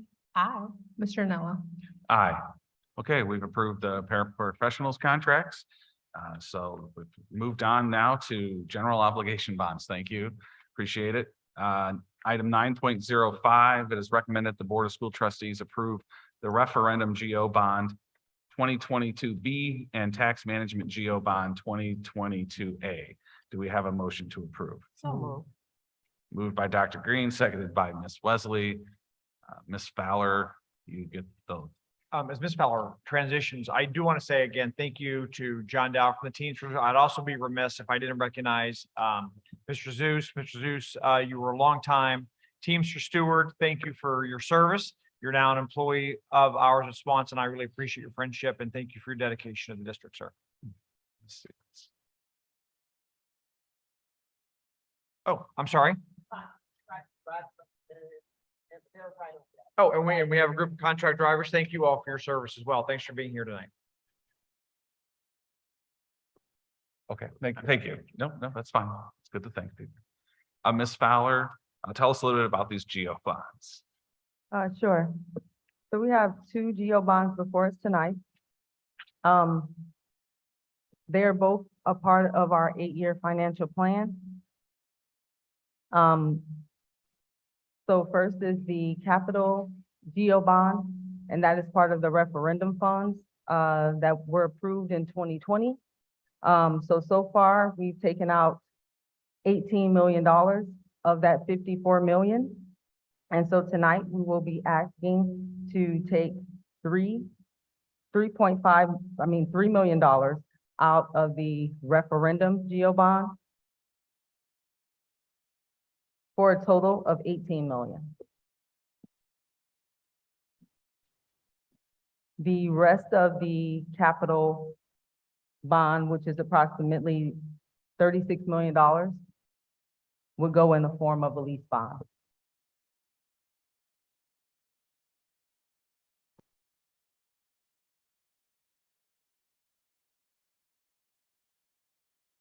The second would be 5.8 million. And those are the regular general obligation bonds. That's a part of the 8-year financial plan. These funds will be used to help with some of our initial $117 million worth of deferred maintenance. So these are continual efforts. All of those items that we laid out that we would do, you can find them online. And we can come back and give an update as to what has been done. So far, a lot of the secured entry projects have been completed. Thank you.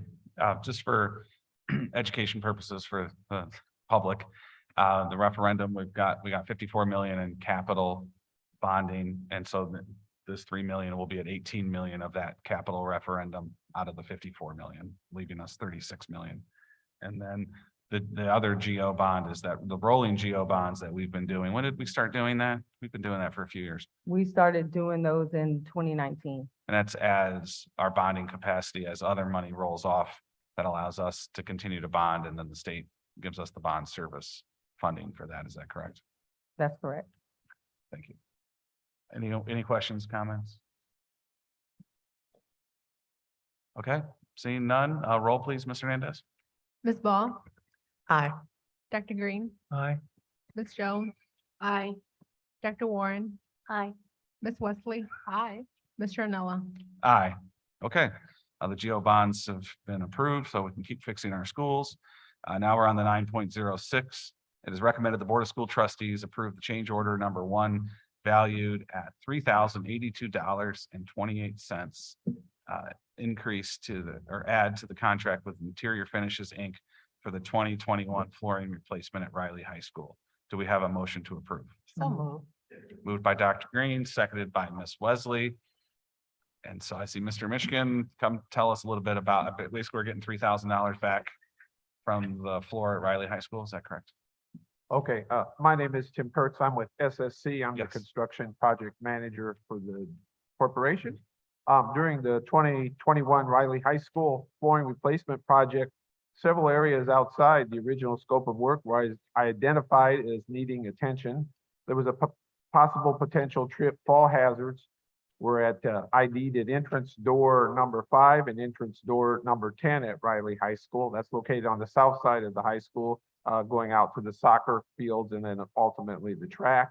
So it was necessary to replace the broken, falling apart, loose and rough edge tiles with new floor tiles and base for a safe, smooth floor to walk on and easy to keep clean.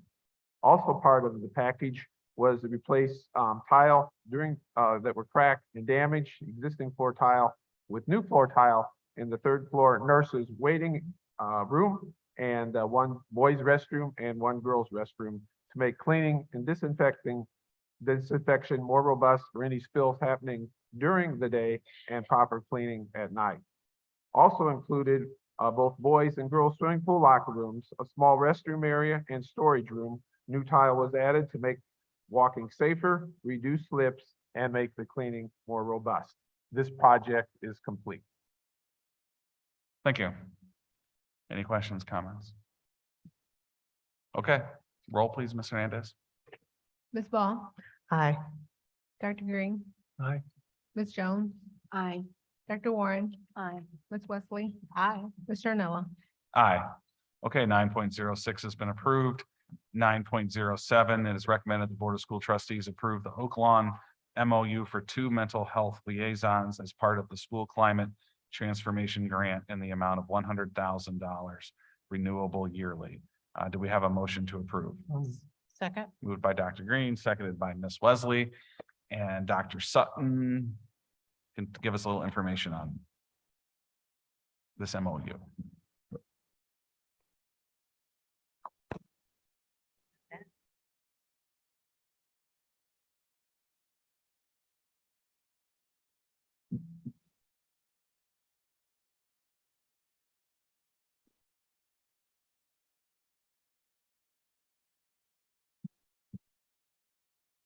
So again, good evening. I'm happy to have with me today Stephanie Stewart Bridges, who is our Director of African American Student Services, and she oversees the School Climate Transformation Grant. I also have Dr. Kristen Tawadros from the Oak Lawn Mental Health Center.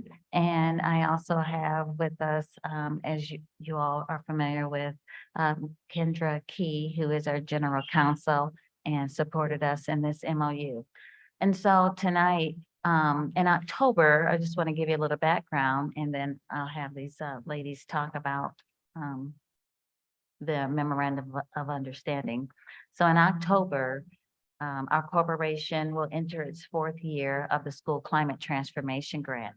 And the grant has afforded our team to work with schools and also to implement what we call the multi-tiered systems of support, which is also referred to as the interconnected systems framework. And that brings mental health, socio-emotional development, and academic the whole child's needs to the table. And so tonight we have this opportunity to add an additional layer of support and collaboration with our mental health care provider, Oak Lawn. And so this is about school-based mental health services, and they can provide access to prevention, programming, early identification, and basically helping students achieve academically and to have access to experiences that will build those skills and leadership and self-awareness, caring connections and adults in a community. And so I'd like for them to talk about how that's going to look in our school, and I'll start with Ms. Stephanie Stewart Bridges. President Amela and board members.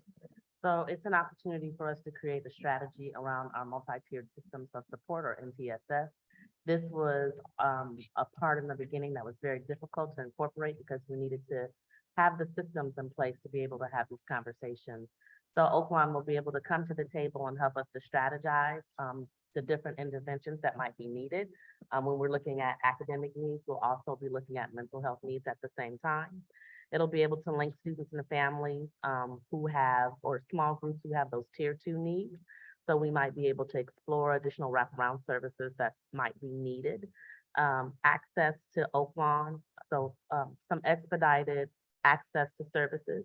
If you are not aware, our community has just a little bit of a concern with regards to the number of therapists we have. And so it's very difficult sometimes to get in right away. So they're helping us with some expedited access to that. And then to train staff and provide logistical support. Oaklawn has been a very long partner with the school corporation, the South Bend Community School Corporation. Whenever we have a crisis or an issue in a building, they have already partnered with us and provide additional support. This MOU allows us to have an extension of that support with some intentionality.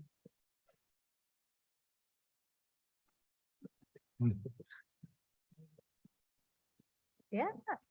Thanks for the opportunity to join South Bend Schools. We are honored to be asked to be part of this contract. We really believe in MTSS as a system of support for our students. And so thanks for the opportunity. And I would say that this is, again, part of our school climate transformation grant. The dollars are already allocated for this grant. And we look forward to this continued partnership. Thank you. Appreciate it. Any questions, comments? Mr. Nella. Yes, Dr. Warren? So, Dr. Sutton, this is the second time you've come to us with mental health services, and I really appreciate that because our students are hurting. So thank you for arranging those things. Thank you. We're happy to. Thank you, Dr. Warren. Anyone else? Okay, Oh, I'm sorry. yes, go ahead, Ms. Excuse me. Jones. Okay, the school climate grant, you said we already, how much is that grant for? I'm sorry. The grant, how much was it for? This is $100,000 Oh, for the two.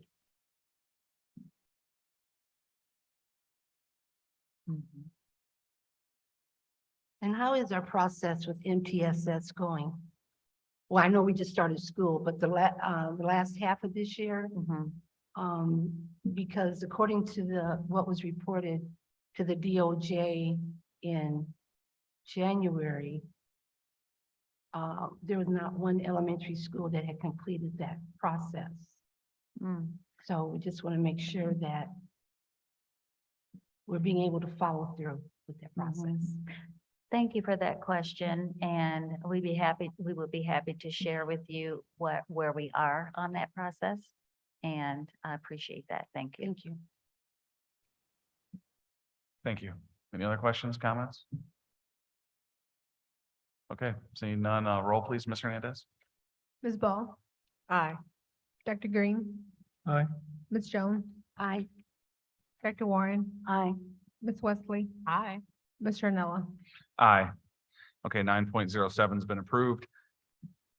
Now we are on to 9.08. It is recommended the Board of School Trustees approve the defined learning project-based contract implementation at 3 of our middle schools.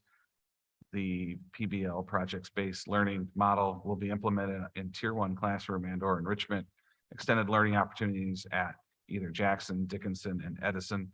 Title I funding from each building would cover the cost of the 3 quotes at a total of $85,932.50. Do we have a motion to approve? So moved. Moved by Dr. Green, seconded by Ms. Wesley. And Mr. White, why don't you tell us a little bit about this? Sure. Good evening once again, Mr. Anella School Board of Trustees and Dr. Cummings. These 3 contracts are actually for a technology service or a tool. And what it does is it provides modules that are aligned both to Indiana academic standards in the core subject areas, as well as 21st century skills. As we work to integrate project-based learning into our classroom instruction, this is a great way to not only provide project-based learning for students as we work with teachers to build that capacity, it also serves as a great model for our teachers to understand how to integrate project-based learning into their curriculum.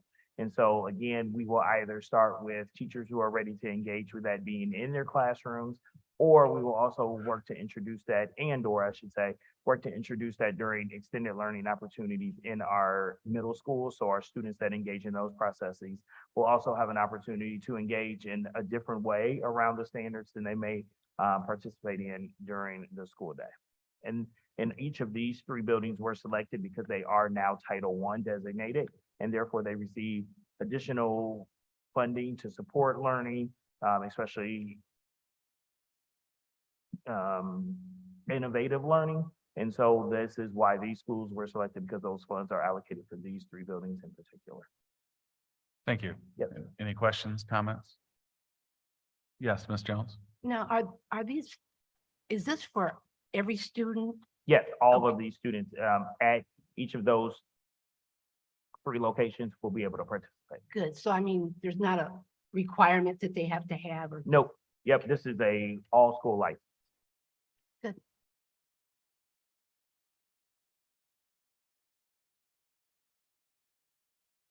Any other, Ms. Ball? Yes, thank you, Chair. Now, my question is this proposal, this is software you said, right? It's a license, so it's not like Well, a software where I a have to, license to like, access the yeah, we don't have to online install materials. it on our computers or Right. anything like that. What I think I know about project-based learning is that, what you propose here are kind of the, software costs, but can you talk to us a little bit about what maybe the hardware costs are, like the actual implementations, items, things that students might need that would augment the online resources? I don't think that this number includes that. Nope, and there's no additional hardware, so You're not- the students Google Chromebooks and technology that's already in the buildings will be able to run this program, so there's no additional hardware cost. Okay. All I can think of is, I think some of that is behind me, but having to go out and somebody having to buy something to make some of these projects come to life. So these projects are all, can be let's say, created virtually. with Exactly, online- yep. Okay, And it will also create a portfolio for every student.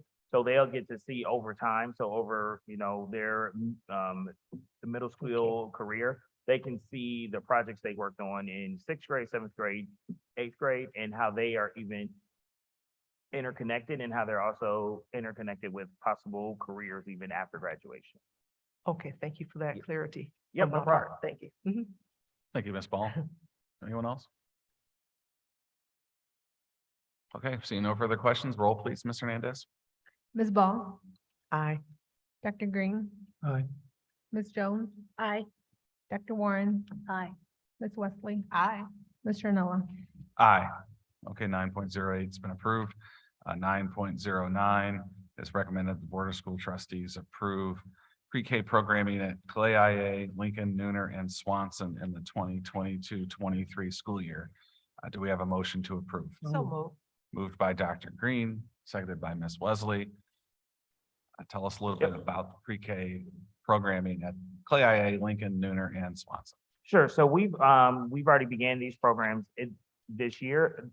The state does require the board to take action, however, in order for us to adjust the grade bands that we report to the state. So these schools went from K-5 to being pre-K through 5.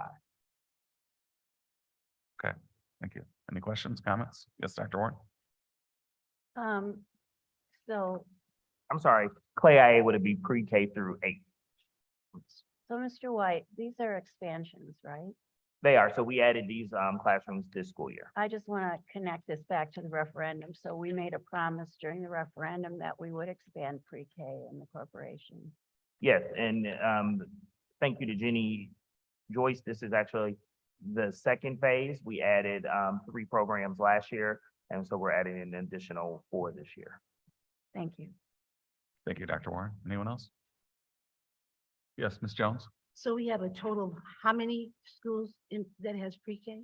So we have a total of 8 pre-K classrooms that we've expanded over the last 2 years. That would be including Marquette that already existed previous to the 2 years before. So there's 8 pre-K locations.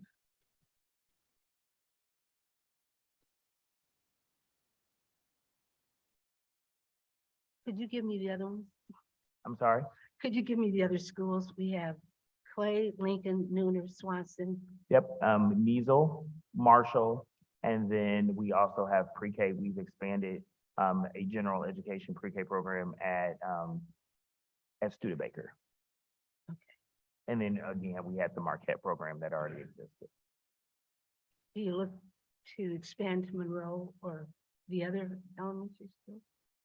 Yes, so our goal is one of the things that we looked at were conditions and readiness. So we paused on Monroe, but yes, we plan to add. Reason being for that was with the closure of Hay, we wanted to give that principal time to join those communities together and things like that before we added that. But yes, our hope is that either we have a pre-K program within the walls of all elementary locations or have a pre-K program that is connected. Some of our buildings, due to capacity, we may not have availability to put a program in that building, but we want to be able to designate a program somewhere within the community that would service the students from that school. So again, as the board works through and we work through the facilities project, that will also determine kind of where we can move to that next layer. But yes, that is our goal. And do they serve the children primarily in the neighborhood, or do we bus them? over? No, so we try extremely hard to service all students within the neighborhood. If programs are not full in one area, but we have some seats located at another building, then we may do some busing in those situations just to make sure that we can serve as many pre-K students as possible. But primarily our students are attending the pre-K program in their neighborhood or their attendance boundary school. Okay, thank you. Thank you, Ms. Jones. Anyone else? Okay, seeing no further questions, roll please, Ms. Hernandez. Ms. Ball, Aye. Dr. Green, Aye. Ms. Jones, Aye. Dr. Warren, Aye. Ms. Wesley. Aye. Mr. Nella. Aye. 9.09 has been approved. Now we're on to 9.10. It is recommended the Board of School Trustees approve the Teacher Appreciation Grant Policy. Do we have a motion to approve? So moved. Moved by Ms. Wesley, seconded by Dr. Green, and Ms. Key is approaching the table, so you can tell us a little bit about this policy, please. Sure. So the Teacher Appreciation Grant is a policy that we approve every year. The grant basically allows for funding to be given for teachers who are in a classroom who are ranked as effective and highly effective. The grant also stipulates that teachers ranked as highly effective will receive 25% more than teachers rated as effective. Thank you. Any questions, comments?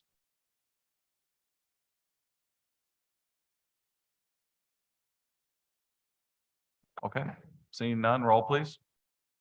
Ms. Ball, Aye. Dr. Green, Aye. Ms. Jones, Aye. Dr. Warren, Aye. Ms. Wesley, Aye. Mr. Nella. Aye. Okay, 9.10 has been approved. You got off easy. Yes. Thank you. That brings us to the end of our action items this evening. So that brings us to items from closed session, which we had none. So that then brings us to board communications, and the board has the opportunity to speak at this time. Does anyone wish to speak? Yes, Ms. Wesley. Yes, I'd just like to say special thank you to all of our students, staff, administration, parents, community leaders. We have a lot of great community leaders also for your support and effort to the South Bend Community School Corporation. Your efforts don't go unnoticed. Dr. Cummins, always special thank you to yourself and to your cabinet. And also very excited to say thank you to Clay High School this evening for wonderful hospitality. And it was so exciting to go down and visit with the students that are in the after-school program. So just like to say thank you to Mrs. Schreiber and her staff here at Clay High School. Thank you, Ms. Wesley. Anyone else? Yes, Ms. Jones. Yeah, I just wanted a quick update on where we are with the purchasing of the building and our move to Brown. So I'll be happy to send that update in my Friday board update. Okay. Well, okay, I have a couple of things I wanted to mention about that while you're waiting to do that. I do remember when the debate for Focus 2018 was going on, one of the reasons stated as to why it was necessary to close Brown was that there was a study that showed part of the building was sinking.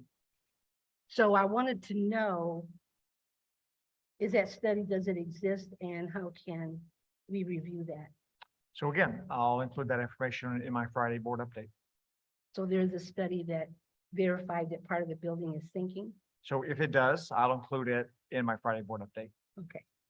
Also, can we have a update on the feasibility plan, where we are with that, the status? I'm not sure what you're referring to. Feasibility plan, we have an efficiency study, we have a Well, feasibility. the plan that Howie and Howie is presenting, About how what is presented? I'm not hearing you. I'm sorry. Yeah. the plan that Howie and Howie. I think it's Fanning, Fanning Howie. Yeah. The facilities plan. Right. Yes, I sent that in my last board update and I will resend it this time as well. Yeah, you gave the dates that we are supposed to meet, but there's no specifics. But I have a few questions and I'll be happy to send these to them directly as we're waiting to get an update from them. I'm going to again ask that we are informed as to how this plan, if the board should vote on it, will impact the corporation and the students long-term. Would also request an examination of how the plan, of how Plan Z, now Focus 2018, has impacted the corporation and academics for every child. Would also ask that, how will the plan, if the board votes for it, how will, or the administration, how are you going to ensure equality, whether it is equal access in curriculum, to prepare every child for high school and career readiness?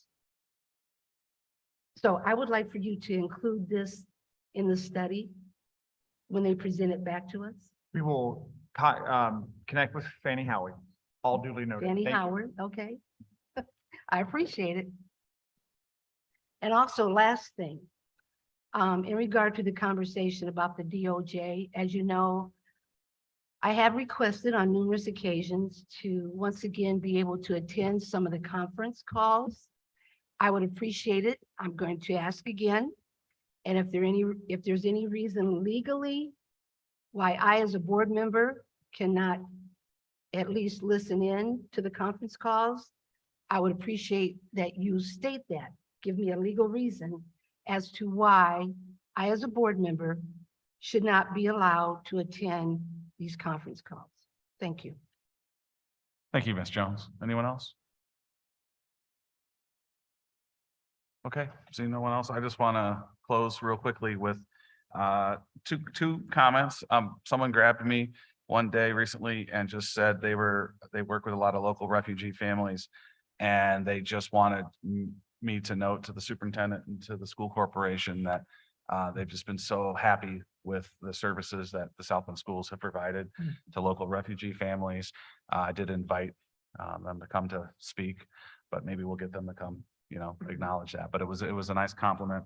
And then also another family who has a special needs student who is at Swanson, complimented the school corporation, the paraprofessionals, the teachers, the bus drivers, just the whole 9 yards on everything from every employee is so attentive and kind, and they're just really, really happy. So it's nice to hear that, because we don't always hear those things either, all the good things, but there were two very nice compliments. So I just want to, all those people in the school corporation who we know every day go out there and give so much of their time, treasure, and talent to help all these students in our community. So thank you.